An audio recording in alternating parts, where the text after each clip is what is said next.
Assalamualaikum warahmatullahi wabarakatuh. Perkenalkan, nama saya Leti Latifani Arifah, NIM 09031281924155 dari kelas Sistem Informasi Reguler 5C.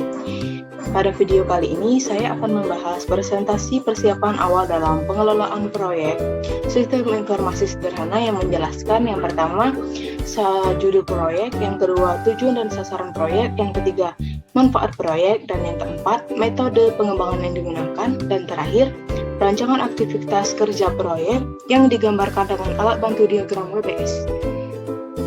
Baiklah, yang pertama, judul proyek. Pada pengembangan kali ini, saya akan membahas sistem informasi pencatatan penduduk Kelurahan Rimba Asem. Pada pengembangan sistem ini akan dilakukan pengembangan pada sistem pencatatan penduduk di Kelurahan Rimba Asem, di mana sistem ini akan melakukan pencatatan atau pendataan penduduk seperti proses pengobatan, kartu tanda penduduk, kartu keluarga, surat kelahiran, surat kematian, dan surat keterangan pindah pada kelurahan.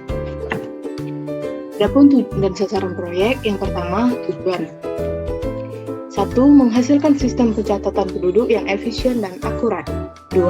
Mempermudah kependudukan, mempermudah proses administrasi kependudukan pada Kelurahan Rimba Asem. Yang ketiga, mempermudah dalam pengelolaan arsip data penduduk. Adapun sasaran proyek ini yaitu kantor Lurah Rimba Asem dan masyarakat Kelurahan Rimba Asem. Nah, manfaat proyek ini sendiri yaitu memberikan informasi yang lebih efektif dan akurat dalam pencatatan dengan sistem terkomputerisasi, sehingga meminimalisir kesalahan data dan proses pencatatan. Selain itu, sistem ini akan mempermudah masyarakat dalam proses administrasi yang dilakukan masyarakat. Tidak perlu lagi melakukan administrasi secara manual, sehingga proses administrasi menjadi lebih efisien. Nah, metode yang digunakan pada pengembangan kali ini yaitu metode pengembangan SDLC atau System Development Life Cycle dengan model waterfall. Untuk diagram WBS pada tingkat pertama yaitu 0.0 proyek sistem pencatatan penduduk Kelurahan Rimba Asem dibagi menjadi beberapa bagian. Yang pertama pada tingkat 1, 1.0 investigasi awal, 2.0 desain sistem, 4.0 implementasi sistem, 5.0 pengujian sistem. Selanjutnya saya akan menjelaskan tentang investigasi awal. WBS investigasi awal.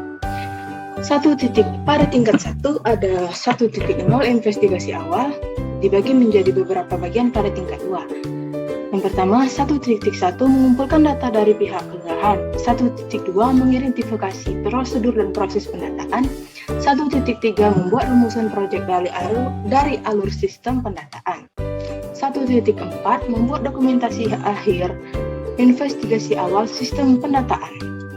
Nah, pada tingkat kedua, 1.1 dibagi menjadi beberapa bagian, yaitu 1.1 melakukan wawancara dengan pihak Kelurahan Rimba Asem, 1.2 melakukan observasi ke kelurahan, 1.3 mengumpulkan hasil wawancara.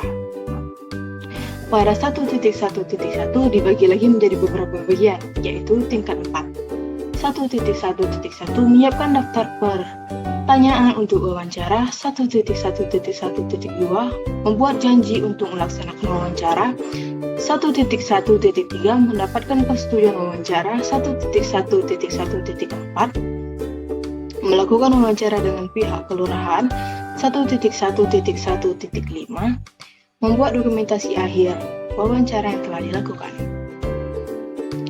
WBS analisis sistem. Tingkat 1 ada analisis sistem, dibagi menjadi dua bagian yaitu analisis masalah dan analisis kebutuhan. Analisis masalah sendiri dibagi menjadi 3 yaitu 2.1.1 menelusuri detail masalah yang ada, 2.1.2 menentukan masalah yang akan diselesaikan, 2.1.3 membuat dokumentasi akhir hasil analisis masalah. Pada tingkat ketiga, menentukan masalah dibagi lagi menjadi beberapa bagian. 2.1.2.1 mencari masalah yang berkaitan dengan masalah yang ada. Yang kedua, merumuskan masalah yang telah diidentifikasi. Dan yang ketiga, menentukan proses prioritas dalam penyelesaian masalah. Pada tingkat kedua, analisis kebutuhan dibagi lagi menjadi 3 bagian, Yang pertama, menganalisis kebutuhan data atau informasi apa saja yang diperlukan sistem. Yang kedua, menentukan kebutuhan sistem pencatatan penduduk pada kelurahan dan desa. Yang ketiga, membuat dokumentasi akhir hasil tahap analisis kebutuhan. Tingkat keempat ada membuat daftar rincian kebutuhan yang akan dikembangkan. 2.2.2.2 menentukan kebutuhan fungsional dan kebutuhan non-fungsional pada sistem.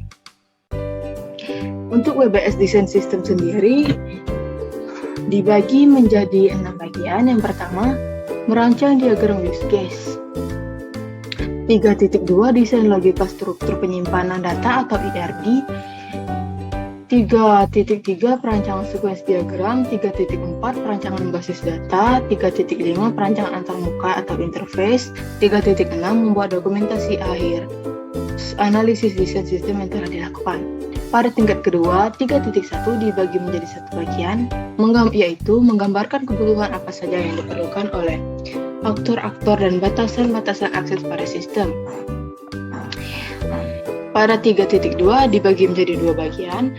Satu, membuat rancangan desain logika struktur pada penyimpanan data dan membuat dokumentasi hasil desain struktur IRD. Pada perancangan sequence diagram dibagi menjadi tiga bagian.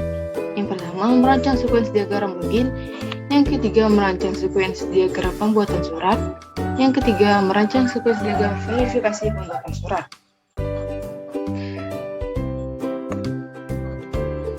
Pada tingkat kedua, pada tingkat keempat, perancangan basis data dibagi lagi menjadi dua, yaitu merancang desain visi struktur penyimpanan basis data dan membuat dokumentasi hasil perancangan basis data.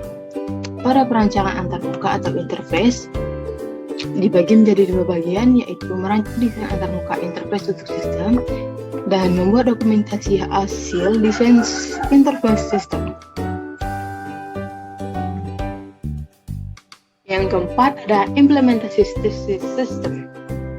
Pada tingkat pertama ada implementasi sistem, tingkat kedua dibagi menjadi 4 bagian, yaitu yang pertama mengumpulkan dokumentasi desain akhir sistem yang telah dirancang. Yang kedua membuat implementasi desain interface sistem, dibagi lagi menjadi 3 bagian. Yang pertama 4.2.1 membuat pengkodean dalam bahasa pemrograman. 4.2.2 membuat testing dan evaluasi pada interface sistem penataan penduduk. 4.2.3 membuat dokumentasi dari implementasi pengkodean. Pada implementasi basis data dibagi lagi menjadi 3 bagian, yaitu yang pertama melakukan pengkodean basis data yang telah dirancang, melakukan testing dan evaluasi pada basis data, dan yang terakhir membuat dokumentasi dari implementasi pengkodean yang telah dilakukan. Pada tingkat keempat dibagi lagi menjadi 3 bagian. Pada tingkat ketiga 4.3.1 yaitu melakukan pengkodean proses yang telah dirancang. 4.3.2 melakukan testing evaluasi pada proses sistem yang telah dirancang. 4.3.3 membuat dokumentasi dari implementasi pengkodean yang telah dilakukan. Dan yang terakhir ada WBS pengujian sistem. Pada tingkat kedua dibagi menjadi 4 bagian. Yang pertama 5.1 melakukan pemasakan sistem. Yang kedua 5.2 pengujian sistem menggunakan black box, dibagi lagi menjadi 2 bagian. Yang pertama ada melakukan pengujian sistem menggunakan black box. Yang kedua membuat dokumentasi dari hasil pengujian sistem. Untuk tingkat kedua 5.4 dibagi lagi menjadi 3 bagian, yaitu 5.3.1 melakukan pelatihan pada pengguna sistem, dan 5.3.2 membuat dokumentasi dari hasil pelatihan. Demikian penjelasan yang dapat saya sampaikan. Mohon maaf apabila ada salah kata dan kekurangan. Kepada Allah saya mohon ampun. Wabillahi taufiq wal hidayah. Wassalamualaikum warahmatullahi wabarakatuh.